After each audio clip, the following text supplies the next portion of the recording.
My friends at Easy Cater are workplace catering pros, helping you find food for everything from daily employee meals to staff meetings and special events. Visit easycater.com/leaderassistant to find out more. I'm Jess Lindgren, and today's leadership quote comes from Leslie Knope of Parks and Recreation. One person's annoying is another person's inspiring and heroic. Welcome to episode 23. This is your host, Jeremy Burrows. The Leader Assistant podcast exists to encourage and challenge assistants to become irreplaceable, game-changing leader assistants. Please review on iTunes. Hey everyone, I have a really special episode today. I'm very excited to be chatting with Jess Lindgren, who is the founder of the Ask an Assistant podcast. Also, she's a longtime EA and currently executive assistant to Pat Flynn from the Smart Passive Income podcast, which has been one of the top business podcasts in the last several years on Apple Podcasts. Before we jump in, I wanted to share that this is my first podcast episode to have a sponsor. I'm very excited to have Lola.com sponsor this episode and wanted to just give you a little bit of context as to why I have a sponsor and why I'm open to more sponsors in the future. So each episode of this show takes me approximately 6 to 10 hours, sometimes more, to record, schedule the interview, edit it, re-edit it, re-record different parts, intros, outros, and publish it.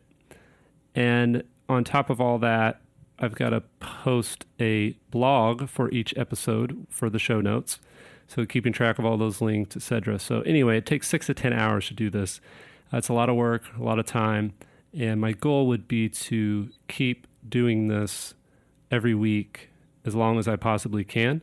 And so someone like Lola.com, who is sponsoring this episode, helps me be able to keep doing this and providing this resource for you. So thanks, Lola.com. I will jump right into the official ad for them. But again, thanks everyone for listening. I really appreciate your support. If anybody else is listening and interested in sponsoring an episode, reach out to me at podcast@leaderassistant.com. We'd love to chat. And now for the sponsored ad. Hey, Leader Assistants, if you manage business travel at your company, check out Lola.com's corporate travel platform. Lola.com is the easiest way to book, manage, and report on corporate travel. Visit Lola.com/podcast to schedule a free demo and receive a free $50 Amazon gift card. Terms apply. Again, that's Lola.com/podcast. LOLA.com/podcast. Hey everyone, thanks for tuning in to the Leader Assistant podcast. I'm very excited today to be chatting with Jess Lindgren. Jess, how are we doing? I'm doing fantastic. I live in San Diego and sun's shining. Nothing can be better. Great. It's nice and cloudy and rainy here in St. Louis, Missouri. So no, I hate to rub it in. So, Jess, you are an EA, and when and why did you become an EA? Let's see. I became an executive assistant about 15 years ago, and I had just always wanted to be an executive assistant. There's just something kind of old school, glam, Hollywood about it. Yes, Miss Lindgren, could you, file those reports for me and dinner reservations for 2 on Friday at 6 and, pick yourself something nice while you're at it. And, just something kind of fancy about it that I've just always really been attracted to. And I really love being somebody's trusted, efficient, effective right hand. So before you were an EA, what was your very first job? My very first job was working at a McDonald's, of all places. Nice. And it was actually a really great experience. I don't think most people can say that about their time working in fast food, if they have it. The gentleman who owned my McDonald's, it was a privately run franchised store, and he owned 3 McDonald's. His name was Chuck, and he would come in nights and weekends, if we were short staffed, flip burgers with a bunch of 16-year-old kids. And, just really taught me from an early age that if you're going to be a leader, no job is beneath you. You're not too good to do anything, and you should know how to do everything inside of your organization and be able to help it succeed at any point in time. You mentioned some of the things you love about an EA role. What's your favorite part about being an assistant? It really does come back to being that trusted right hand. It's somebody that your executive can come to you at any moment with a request, no matter how big or how small, and they know, and that it's going to get done quickly, correctly, and, you're going to take care of it however you see fit. So do you have any crazy stories or times when you saved the day? Yeah, oh, definitely. I mean, you save the day in so many big and small ways every single day that you are on the job. I would say one that stands out to me is an executive a few years ago called me at 10 a.m. Central. They were supposed to have gotten on a flight at 6 a.m. Pacific, which was 8 a.m. Central. So for them to be calling me 2 hours after their flight was supposed to have departed, I said, well, this can't be good. Picked up the phone. He's in a panic. Jess, I overslept. I missed my flight. What am I going to do? Because if you've ever made travel arrangements for somebody, you know that if you miss or skip or otherwise cancel just the first leg of a flight, it automatically cancels the rest of your itinerary. And so, he's in his car, he's driving. What do I do? What do I do? And I said, okay, first things first, did you eat breakfast? He says, no. So I said, okay, pull over somewhere, calm down, get something to eat, get a cup of coffee. I will call you back in 15 minutes with a solution. 10 minutes on the phone with the airline, got him booked on the next flight that would get him to the next city in time to make the connection, reinstated the rest of his itinerary, and proved beyond the shadow of a doubt why we fly the day before a speaking engagement. And just 10 minutes on the phone being helpful, friendly. Oh my gosh, he overslept. What can we do? Not calling up screaming and freaking out, just calm, cool, collected, all that good stuff, and got it sorted. No additional fees or anything. I still can't believe that. But, then he was able to relax, know that he was going to get where he needed to go on time in one piece, got breakfast and good coffee instead of airport food, all in one fell swoop. Nice. There you go. So let's go the other side. What was the biggest mistake you made as an assistant, and what did you learn from the experience? Oof. The biggest mistake I've ever made as an assistant is staying in the wrong role, supporting the wrong people for way too long.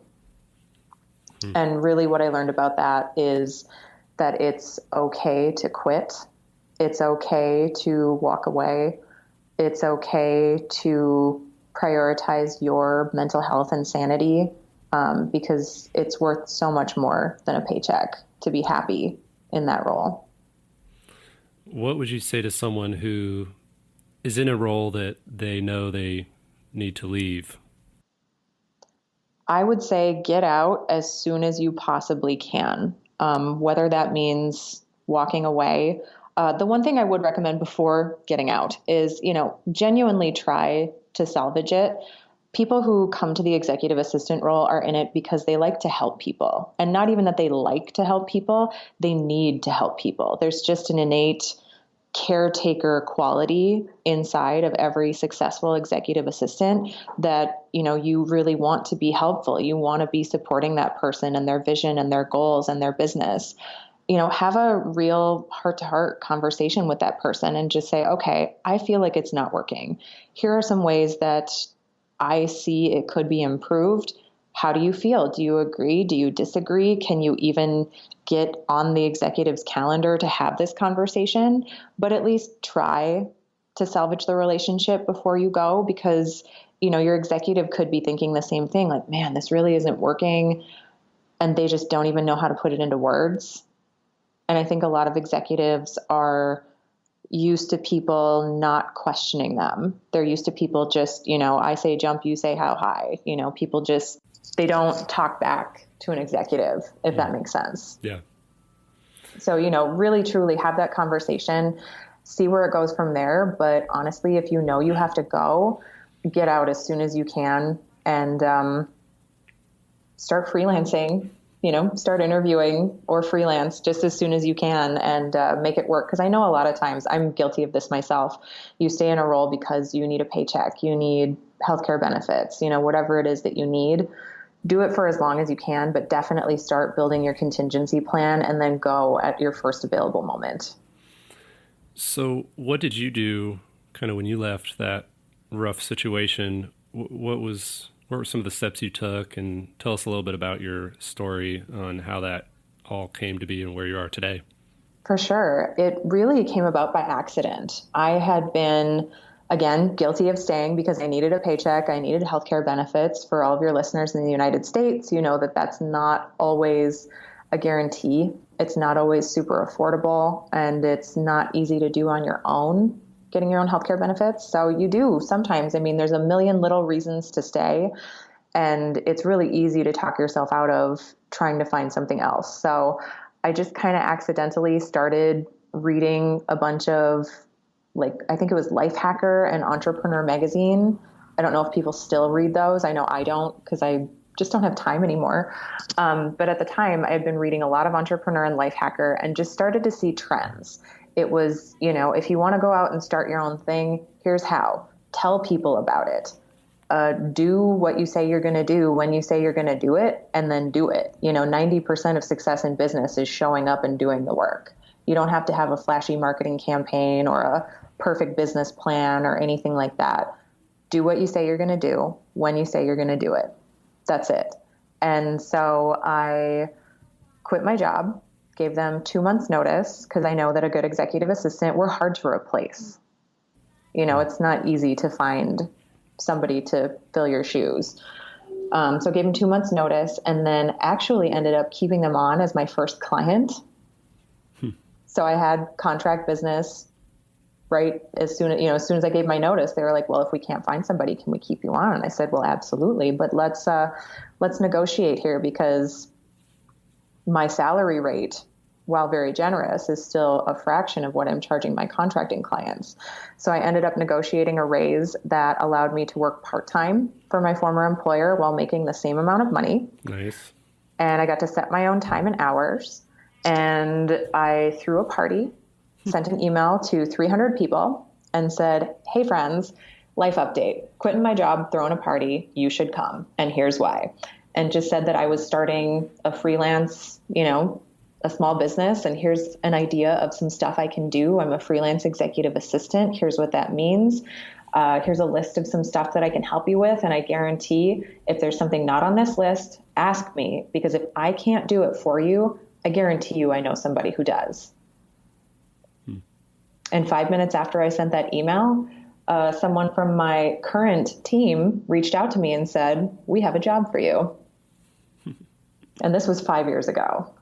So it just kind of kept going after that, huh? Yeah. And it just, from that one email, I've never set up an email list or any kind of anything after that. I'm horrible at social media. But truly, just the right word in the right ear at the right time. I think a lot of people don't believe in the concept of luck, but I think you kind of make your own luck, and really just putting it out into the world can make all the difference. So currently you're not a contractor anymore, is that right? I'm not a contractor anymore. I recently accepted a full-time salaried role with my client that I've been working with for over 5 years. Nice. What was your feelings transitioning back into the non-contractor world? Were you excited or, kind of sad to leave that world behind for now? It's been a little bit of everything. It's been, it's exciting after 5 years of running my own business, the prospect of company sponsored healthcare, the prospect of a much nicer salary than I've been paying myself through my company. My company, Gal Friday 612, has had payroll set up for a few years. I'm an LLC taxed as an S Corp at the state level, for anyone who listening who might know what that means. But so I have had payroll, but not nearly as nice of a paycheck as I now have in a salaried role.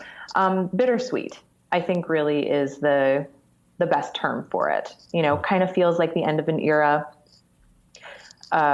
Recently closed down my office in Minneapolis, so that was a little bit sad, but still exciting at the same time. Like, what does the future hold? Continuing to work just in a slightly different capacity.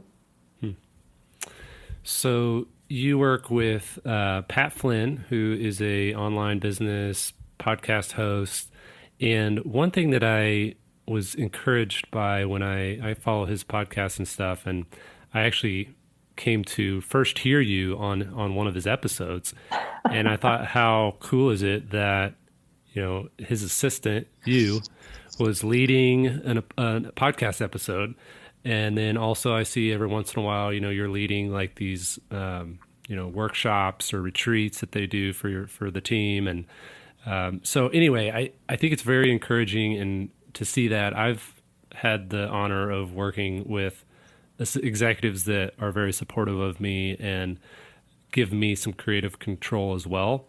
But I know a lot of assistants don't get to do that. So how has it been working for somebody that has a leadership style that allows you to just kind of figure things out and gives you that freedom? I will say this. You touched on something there that is something of it's near and dear to my heart. I work with Pat. I don't work for Pat. Mm-hmm. And I think that is a very crucial difference in terms of how you interact with your executive, how your executive treats you, how the rest of the company at large treats you. If you, look at somebody as they work for you, they're under you, they're your subordinate. There's truth to that. But I also think that people need to recognize that the executive can't do what they do without their executive assistant there supporting them, making all that magic happen. So it really is a with relationship, if that makes sense. And so going into it, that was definitely my belief and attitude going into working with Pat. It was, I no longer work with people who suck, and Pat does not suck. Pat is fantastic. He is the same guy that you see. He's exactly the guy that you want him to be, if that makes sense. Like sometimes you hear about, this celebrity is so funny in their movies, but they're so rude if you ever see them out and about in the real world. Pat is exactly the same guy. He's super nice, super friendly, loves everybody and wants everybody to succeed. And I really lucked out in that regard, that he definitely views me as an essential part of his team rather than somebody that he can throw under the bus when things go poorly, or somebody that he can just blame any and all mistakes on. I'm not his whipping post. He's just like, no, you're a partner in this. Like you're my right arm. I can't do this stuff without you. That's awesome. So being an assistant to someone who is pretty well known, he's got some of the top business podcasts and has had them for the past several years. So people have come to me before and asked how I'm doing, and really I realize that they're wanting to know how my executive's doing or how the CEO is, or they really want to know about the CEO, or they really want to know about my executive. And it's like kind of dehumanizing when you start to realize what's going on. So have you experienced anything like this? Yeah, I've definitely experienced that. One example that jumps to mind is I recently went to a friend's birthday party a few months ago, and I would say a third of the people at the party didn't even ask how I was. They asked how Pat was. And I was like, it's Saturday.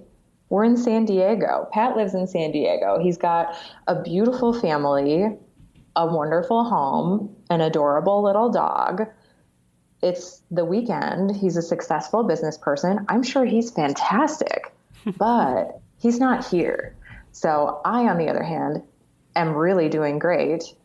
Also, I'm from Minneapolis, recently relocated to San Diego. So I am truly doing fantastic when I hear all these reports of, our neighbors 2 blocks from our old house in Northeast Minneapolis took on 6 inches of water this spring after 20 inches of snow melted. I'm great. I don't even have a basement anymore. There's nothing to flood. Okay. I'm sitting over here in San Diego doing wonderfully. I'm sure Pat is wonderful too.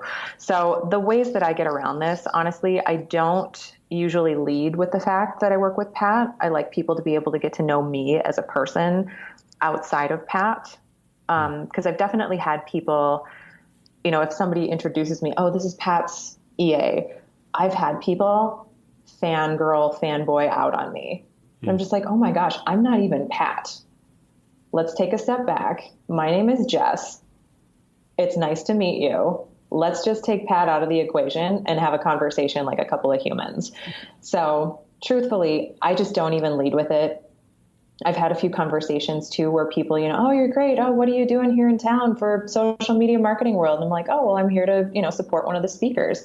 Oh, well, which speaker? Oh, well, Pat Flynn, you didn't tell us that. Well, yeah, I didn't tell you that on purpose because now you know me as a person instead of just Pat's assistant. And the people that I've gotten to know in that roundabout way where, they can kind of get to know me first, generally do not ask about Pat. Those are the people that I have a relationship with that, oh, hey, I'm coming through San Diego. Oh, hey, great. I'm coming through New York next month. Let's catch up. And it has nothing to do with Pat. Mm-hmm. So really, to your question about what other people can do when they experience it is, have your own stuff going on that you can talk about. Don't lead with it. Because there are people, I would think especially so in more of like the Hollywood aspect. I'm sure people that are assistants to, like A-list celebrities get that kind of stuff all the time. Mm-hmm. If you have your own thing going on, something that you can talk about, whether it's your own project, whether it's children, whether it's, you have a dog that you take to the dog park and you've got all your dog park friends, do your best to have a life completely separate and outside of that world. And that helps me the most. Yeah, I wish I would have heard that bit of wisdom in my last job because I pretty much did not have a life outside of my job and that role. And yeah, long story short, I burned out and I kind of took a bunch of time off in between that role and my current role. And that's why I'm so passionate about this topic because I saw, looking back in hindsight, how dehumanizing it was and how I just needed to have a hobby. I needed to have other things that I was doing because I just kind of had lost even my own, I didn't know who I was anymore, I just knew who my executive was. Yeah. And in addition to that, something that this, everyone's mileage will vary on this, but generally speaking, in my role as an executive assistant over the last 15 years, it is my job to be friendly with everyone at the company. I'm friendly, I'm personable, I'm approachable. I am here to help. I am here to make everyone's lives easier. I am not here to be friends with everyone at the company. I don't go to any kind of company sponsored, happy hours, dinners, that kind of thing. I like the separation because I do generally support, the C-suite of the organization. And I can see the necessity, the value of camaraderie between teams. But it's like, did you ever watch The Office? Mm-hmm. And they all go to a party at Jim's house.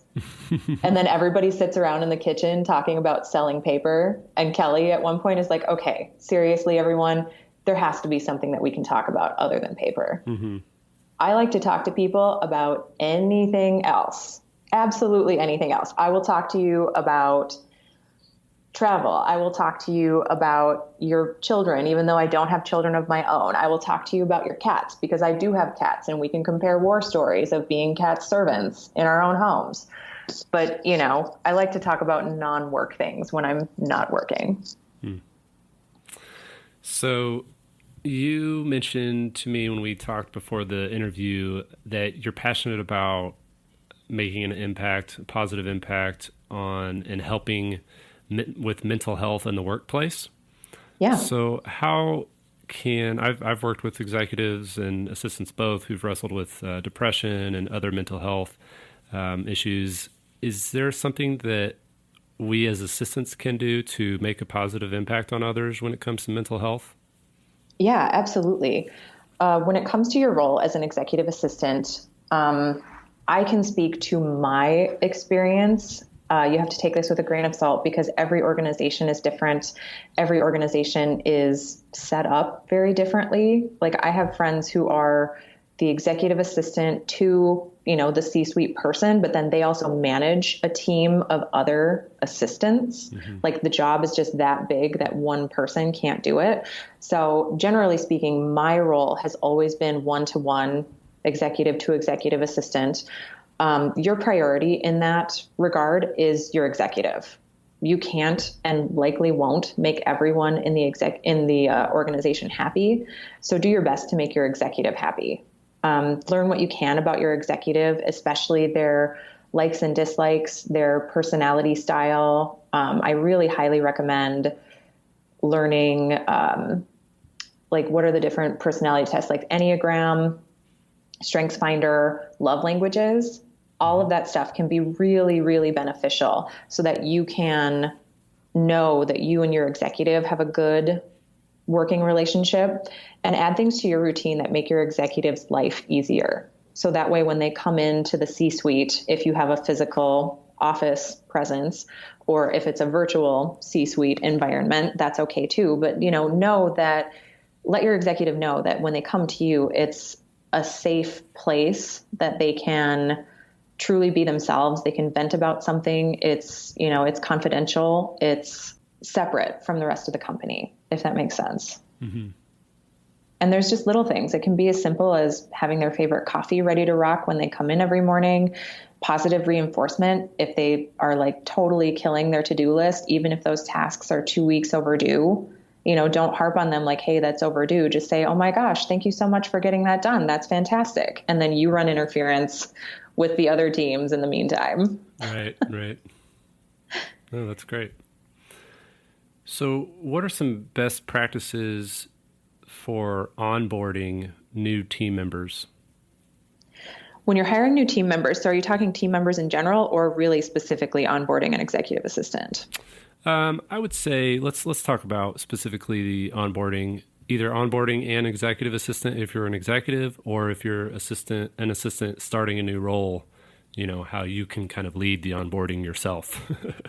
Yeah, because usually you have to. Right. So taking it from that perspective, as the assistant coming in, and my perspective is very different now than it was 5.5, 6 years ago. I have all of my confidence and, self-assurance back that kind of got repressed working in not supportive environments as an executive assistant. So right now, what I would say to somebody is have that confidence, dig it out, bring it to the table. Your executive chose you, but you also chose your executive. So a lot of times you do need to kind of lead that onboarding process. You need to, as the assistant, you need to prioritize a meeting with your executive no matter what, at all costs. You need to be meeting at least once a week. A lot of that will depend on your executive's style and availability, and it will depend on your style of working. For me, I really like an executive to be hands off. I like somebody to just give me the keys and let me go nuts and just do things the way that I think they should be done. Some executives can be pretty micromanagey, and some assistants can actually put up with that. I personally can't. So, it's going to be different every time, but really be prepared to come in, lead that process, and get what you need as the assistant. Don't compromise on things, and really make your executive sit down and prioritize that meeting. Demand and get as much of your executive's time or any other team members or resources, like whether it's software, books, anything like that. Get the tools and resources that you need to do your job well and effectively, and don't let anybody push you around on that. Like, you're supporting one of the most important people in your company. You need the right tools to be able to do the job. And from the other side of the table, if you're the executive, hire soft skills over hard skills any day of the week. Yeah. Like, don't, hire somebody because they say, oh, yes, I have, 25 years of experience supporting the Queen of England. I don't care. Like, somebody can look fantastic on paper, but then you get them into your office and they're just not a good fit with you for whatever reason. What would be something, maybe a question you could ask or a way to really get at figuring out their soft skills? Honestly, over 5 years of freelancing, I could tell from the time I shook somebody's hand if I wanted to work with them or not. Like, you walk in and somebody, a nice, confident, firm handshake, presents themselves well. They were on time for the meeting, dressed appropriately, but not over or underdressed, not egregiously over or underdressed. There's just, those are soft skills right there. If your interview's at 2:00, don't show up at 1:00, show up at 1:45 to 1:55. Take a beverage from the receptionist. I can't tell you how many times you get people, okay, can I offer you a beverage? They say no. You offer, are you sure? They say no. Then the executive offers, oh, sure, I guess I'll take one. Right. Yeah. I know how that is. Yes, and it's maddening. But there's a lot of little things that people tell you, just even from being able to be on time, be dressed appropriately, have a good handshake. Somebody shows up and they're disheveled and hand you a weak, noodly, limp handshake. Like, what is that? No, like, you can just tell, and you need to learn to trust your gut. And that's not an easy skill, but it's a really important one. Yeah, it's funny you mentioned that about the water or the drink. Like, I think there was an article about like the psychology of, it was like a sales article, and it was like the psychology of eating together. Like, if you're eating with somebody or you meet over a meal, then their trust of you like goes up, just like the psychology of it. And so it's just that I've always felt when I offer a beverage and they say, yeah, sure, I'd love one, it just like takes this barrier away from connecting with that person. I don't know, it's hard to explain, but I mean, to the eating thing, I love that you bring up the eating thing, because that's actually been a strategy for interviewing. Like, you will see people, if they get to like a second or third round interview, you'll have lunch with people. There's a lot even in that you tell people about yourself. Are you coming in and you want your Caesar salad, but you want the anchovies and dressing on the side, and you want exactly 3 flakes of Parmesan? No, like, you need to be able to show up, be confident, professional, obviously dietary restrictions, but it's good of you to review the menu before you go in and be prepared. So like, that in and of itself is a really great soft skill, and tells other people around you a lot about you just from that interaction. So what's one tip that you would give executives to help them get more out of their assistant? Work to your assistant's strengths. Like, the one thing over the years that always drove me mad was my executive would never come in before 11:00, usually noon, but they would freak out if they found out that I was there at 8:15 instead of 8:00. Wow. Like, just absolutely lose their minds. I am not a morning person. I don't own a car. Like, the last time that I had an executive assistant role where I needed to be in the office, just that extra 8:30 would have been so huge. Like, that extra 30 minutes, because that's an extra 15 minutes to sleep in the morning. It's a little bit of buffer room in case my bus runs late. Work to your assistant's strengths. And also, this is 2 tips, but kind of on the same coin, learn about and be willing to admit your weaknesses and shortcomings. Because again, I think a lot of people, when they're in a position of power, like a CEO, they just feel, infallible. They feel like everybody should just conform to the way that they work and do it exactly when they say to do it, how they say to do it. And I think that there's a big missed opportunity there, because there are people inside of your organization who are so skilled and so knowledgeable and have just, immeasurable contributions that are just waiting, but you just have to ask and create a safe space for people to share. So if you could snap your fingers and instantly give all assistants more of something, what would it be? Self-confidence.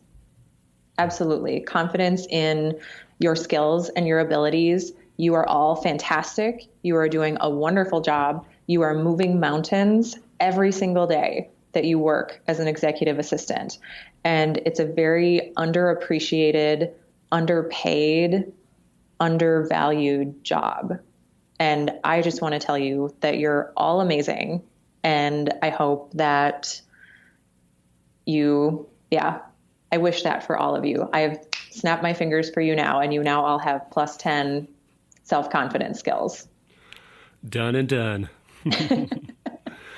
Awesome. Well, can you tell us about you're working on a coaching program for CEOs and assistants, and also potentially a podcast. Is that right? That is absolutely correct. So the coaching program, I've touched on this a little bit. I really want to help executives have a great relationship with their assistants. And on the flip side of that, I want executive assistants to stop staying in jobs that they hate because of any of those million tiny reasons. I want them to have the freedom, ability, and again, self-confidence to choose a role that's right for them and not just, the executive getting a person in the role because they need a person, a warm body sitting in a desk doing a job.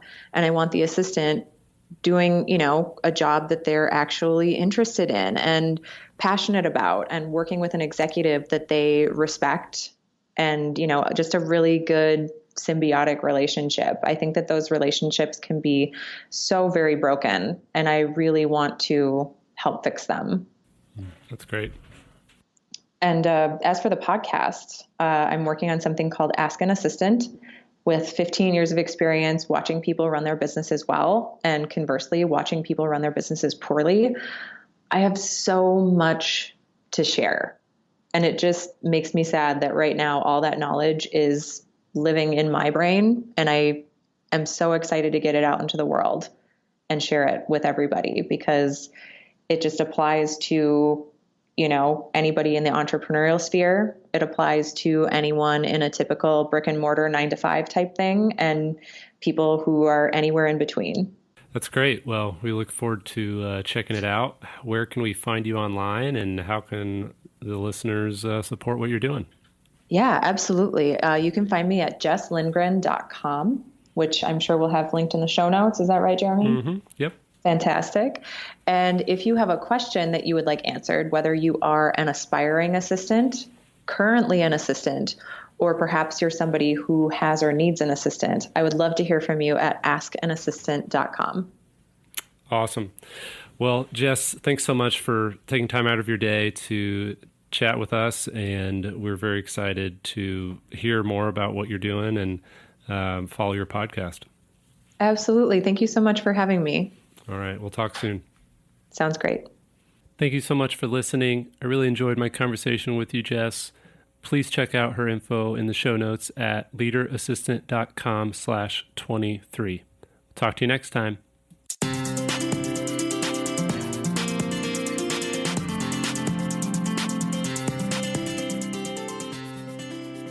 Help my dad out and leave a review on iTunes. GoBulls.com